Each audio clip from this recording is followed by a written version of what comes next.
Salut petit scarabée, bienvenue sur la chaîne de Naïl. Aujourd'hui j'aimerais te raconter une histoire assez incroyable.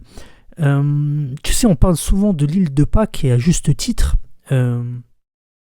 avec ces miraculeuses statues énormes où on se demande comment des indigènes il y a des milliers d'années ont réussi à ériger ces statues et quelle est la signification de ces statues. Bien que d'un point de vue historique, on arrive à comprendre comment ça s'est fait et quel serait éventuellement le rôle de ces statues, j'ai l'impression que le vrai miracle de l'île de Pâques n'est pas dans ces statues et ailleurs. Et je m'étonne souvent, je vois de temps en temps des vidéos qui sortent sur les miracles de l'île de Pâques. Tout le monde parle de ces statues, mais personne, enfin très rarement, on parle de la rapamycine. Et c'est une molécule qui est tout à fait incroyable. Reste bien jusqu'au bout, parce que pour moi la rapamycine est vraiment le miracle de l'île de Pâques. La découverte de la rapamycine est tout à fait incroyable et je vais essayer de te raconter cette histoire. Alors ça commence par une interrogation où des scientifiques se demandaient pourquoi, alors que les indigènes marchaient pieds nus sur l'île de Pâques, ils ne développaient pas le tétanos. Donc tu connais le tétanos, c'est une maladie qui est provoquée par une bactérie.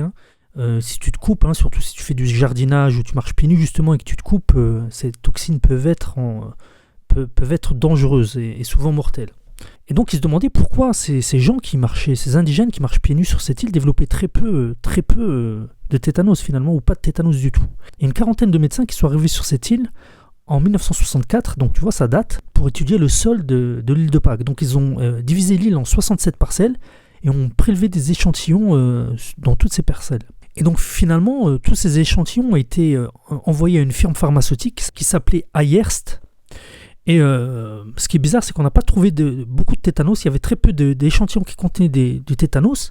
Mais par contre, on a trouvé une très forte activité bactérienne. Et c'est là qu'un microbiologiste qui s'appelait Surendranath Sehgal s'est mis à essayer d'isoler les micro-organismes qui étaient dans le sol de cette île et d'essayer de voir quelles sont les substances qui étaient sécrétées par ces bactéries. C'est là qu'il a découvert la bactérie qui s'appelle Streptomys hygroscopicus et qui produit un composé qui a été isolé et qu'on a appelé rapamycine en l'honneur justement de Rapa Nui, qui est le nom qu'on donne à l'île de Pâques, que les indigènes donnent à l'île de Pâques. Donc Rapa Nui, c'est le nom que les indigènes donnent à l'île de Pâques et on a appelé cette substance qui venait d'être découverte rapamycine.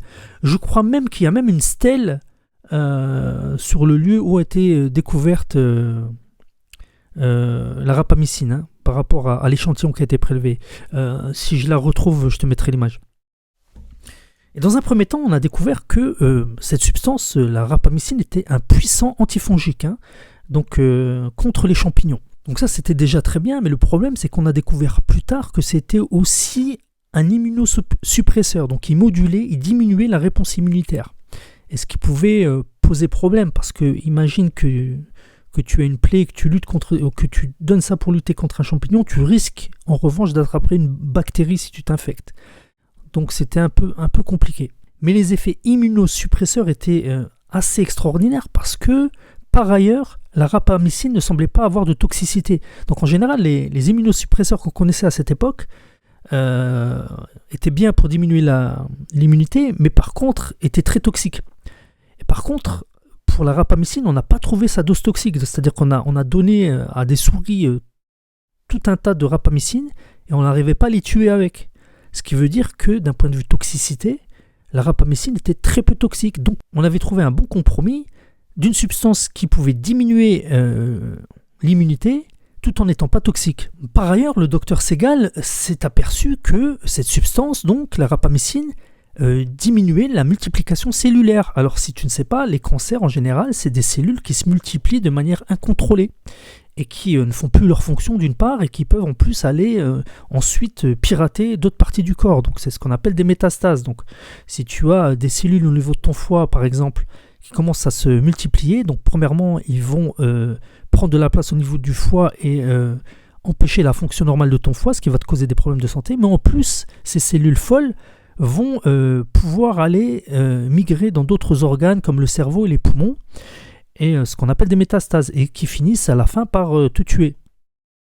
Et donc, on s'est aperçu que la rapamycine empêchait la multiplication cellulaire, donc pouvait empêcher la croissance des tumeurs. Et donc, le docteur Segal a envoyé un échantillon au National Cancer Institute, CIN, aux États-Unis, et ceux-ci ont noté que ce composé avait une action fantastique contre les tumeurs. Mais pour des raisons un peu obscures, les recherches se sont arrêtées.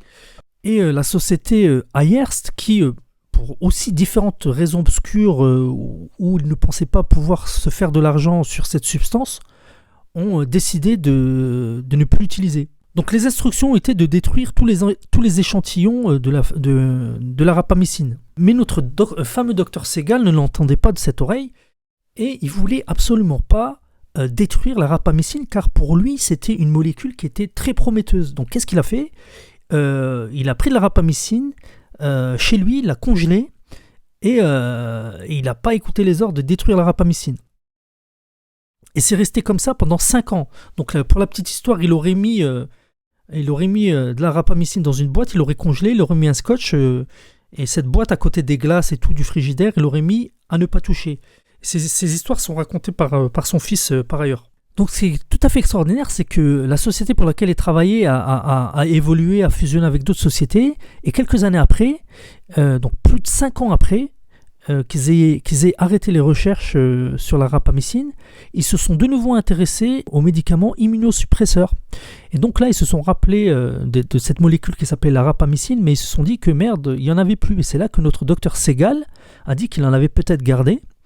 Et après avoir vérifié qu'il y avait encore une activité bactérienne dans ces échantillons, ils ont pu reprendre la recherche et mettre au point un médicament antisuppresseur qui a reçu en 1999 un accord pour approuver le médicament dont le nom commercial était Rapamune. Donc médicament développé par notre fameux docteur Segal et son équipe et qui a rapporté plusieurs millions de dollars à la société pour laquelle il travaillait à ce moment-là, donc Ayerst qui avait fusionné avec Veit, mais c'est du détail, et ça avait été racheté par Pfizer, notre fameux Pfizer. On en reparlera à la fin de cette vidéo. Mais seulement voilà, notre docteur Segal pensait que cette molécule avait beaucoup plus de potentiel que d'être un immunosuppresseur uniquement. Il a convaincu le CIN qui lutte contre le cancer de réactiver les recherches sur les tumeurs. Il a renvoyé des échantillons à un biologiste qui s'appelle Dr Sabatini pour continuer des études sur la rapamycine et surtout comprendre comment celle-ci fonctionnait. Et c'est là que, par chance et par travail, notre fameux biologiste Dr Daniel Sabatini a trouvé une des façons dont fonctionnait la rapamycine. Celle-ci inhiberait une protéine qu'on appelle mTOR. Alors, c'est une protéine très très très importante parce que j'en ai parlé dans d'autres vidéos sur la metformine, je crois, et sur les propriétés anti-âge. En fait, c'est une protéine qu'une fois qu'elle est activée ou désactivée, va avoir tout un tas d'incidences. Donc cette protéine, quand elle fonctionne correctement, elle déclenche tout un tas d'effets de chaîne qui sont très importants pour le développement de nos cellules, etc.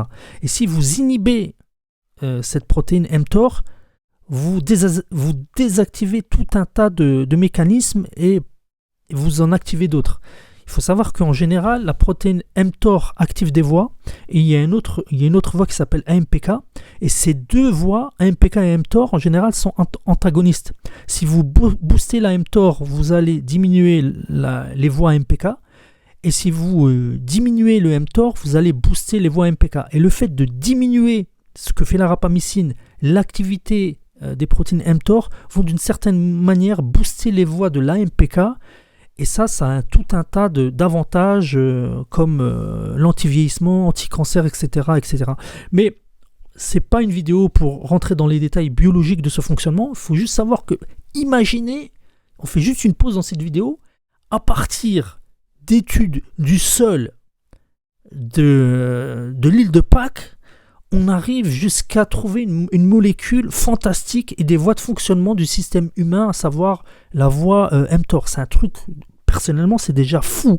C'est beaucoup plus miraculeux, à mon sens, que les statues qui sont certes magnifiques et certes impressionnantes. Mais malheureusement, on n'en parle pas.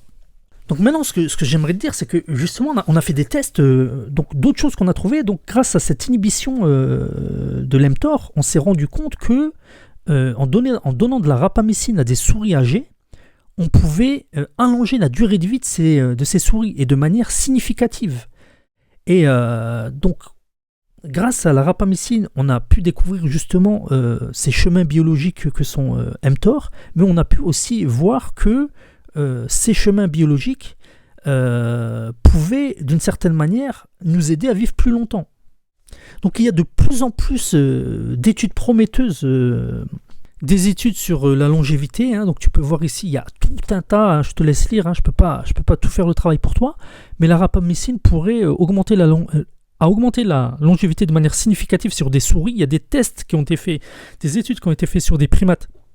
Et là aussi, les effets ont été assez impressionnants. Récemment, il y a des gens qui ont proposé, il y a des études qui ont été faites sur la rapamycine comme traitement du Covid-19 qui sembleraient être prometteuses. Donc, c'est quand même Et ça, on pense que c'est parce que ça diminuerait la réplication virale.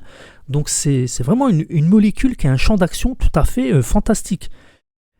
Justement, contre le vieillissement, j'ai oublié de te dire, c'est une des molécules qui a un plus large effet sur les différents marqueurs de vieillissement. Donc il y a différents symptômes de vieillissement, si tu veux, et la rapamycine est une des molécules qui agit sur le plus de facteurs de vieillissement. Donc c'est quand même assez impressionnant. Elle aurait des effets aussi protecteurs sur la sarcopénie. Donc si tu as plus de 50 ans, tu risques d'avoir une fonte musculaire et d'avoir une perte de force qui est assez invalidante. Et la rapamycine, pour des raisons compliquées et contre-intuitives, je ne peux pas résumer ça, mais c'est assez compliqué, pour éviter la fonte musculaire.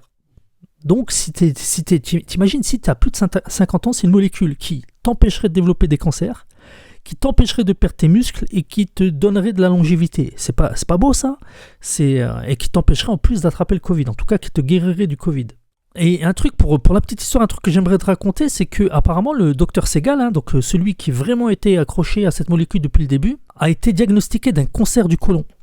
Et il a commencé à faire de la chimiothérapie et il aimait pas ça. Et bon, moi je travaille dans un milieu hospitalier et la chimiothérapie, ça peut être assez puissant, assez effrayant. Donc certaines personnes supportent très mal. Et donc il n'a pas supporté la chimiothérapie, il a arrêté sa chimiothérapie. Et qu'est-ce qu'il a fait? Il a pris la rapamycine à la place. Parce qu'il savait justement que ça supprimait les tumeurs. Et en fait, il a fait une expérience sur lui-même et il a vécu, selon son fils, pendant 4 ans sans problème. Mais il avait un doute, il se demandait, est-ce que je vis parce que je prends la rapamycine, ou si j'arrêterais la rapamycine, qu'est-ce qu'il ferait? Donc il a arrêté la rapamycine. À partir du moment où il a arrêté la rapamycine, son cancer s'est redéveloppé de manière fulgurante et ça l'a tué assez rapidement. Donc voilà, il est mort le 21 janvier 2003, Dr Suren, donc un grand homme, un illustre inconnu. Donc j'essaie de lui rendre hommage à ma manière dans cette vidéo.